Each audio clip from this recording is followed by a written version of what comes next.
kindergarten friends, it's Mrs. Opfer, and I'm excited to get started with today's reading workshop mini lesson. We've been reading all kinds of books in kindergarten, and I wanted to talk about fiction versus nonfiction today. What are some story elements we can find in fiction stories? Let's take a look at our anchor chart to find out. Fictional stories are not real. They use story talk. We read them to enjoy. We read them in order. They most often have illustrations or drawings. There's a beginning, a middle, and an end with characters and settings. There also could be fantastical or imaginary elements in fiction stories. Let's take a look at a fiction story together. Oh, this is such a great book. It's called Peanut Butter and Cupcake. I'm going to show you, oh my goodness, a page from this story, and I want you to think about how you know that it's fiction. Okay, I see a piece of bread with peanut butter on it. He has arms and legs. He's walking and he's holding a soccer ball. Oh my goodness, how funny. Why do you think this story is fiction? Nice job, readers. These things wouldn't happen in real life. Let's take a look at our anchor chart again to think about some nonfiction text features. Nonfiction books are real and true. They include fact talk. We read them to learn new things. Sometimes we can read them in any order. We can look for photos, charts, and graphs. Nonfiction books may have a table of contents, an index, a glossary, bold headings, and labels. Here's a great example of a nonfiction book about space.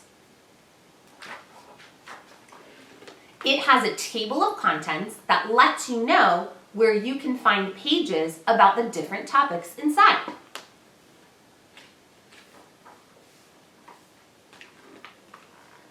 There are lots of true facts to read and learn. I see labels, captions, and photographs. Tell me how you know this is a non-fiction book. Great job, readers. It is real and true. It has photographs instead of illustrations, and it has a table of contents, like we talked about. All right, before we read to self today, I want to show you two more books. Think about how you know if each one is fiction or nonfiction. This book is called Little Rocket's Special Star. Oh, how cute. I see a beautiful illustration of a rocket ship with eyeballs and a smile. How darling. Oh, and there are quotation marks that are telling me that Rocket, Little Rocket, and Satellite Sid are talking. What do you think? Is this book fiction or nonfiction? How do you know? Great job, readers. This book has illustrations or drawings. It has some fantastical imaginary things, talking rocket ships and talking satellites. It's fiction for sure, and it's a great story. The last book to look at today is called Dinosaurs. Look at those teeth. Oh, I can't even. Oh, do you know what it says at the bottom? Hidden facts on every page. Oh, that might be a really great clue. Okay, I'm thinking, oh, it's a lift the flap. Awesome. Wow, and underneath each flap, oh, this is the T-Rex page, there are real true facts about each kind of dinosaur. Holy moly. Wow. I see realistic drawings. I see lots of captions. Oh, and how to pronounce different words. Oh, did you know that the name Triceratops means three-horned face? Oh, I totally get it. I could learn a lot from this. Oh, wow. Look at the end, there's a glossary or a list of new words we can learn with their definitions. What do you think, readers? Is this book fiction or nonfiction? How do you know?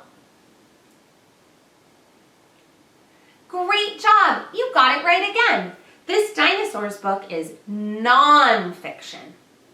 Today, during your read to self time, readers, after you read your Just Right books, I want you to make two piles.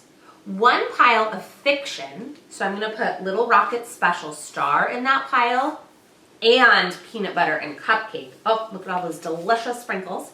So there's my fiction pile. And then a different pile of nonfiction. So I have my space and my dinosaurs book in my nonfiction pile. And see how many of each text type you read. See you soon. Bye.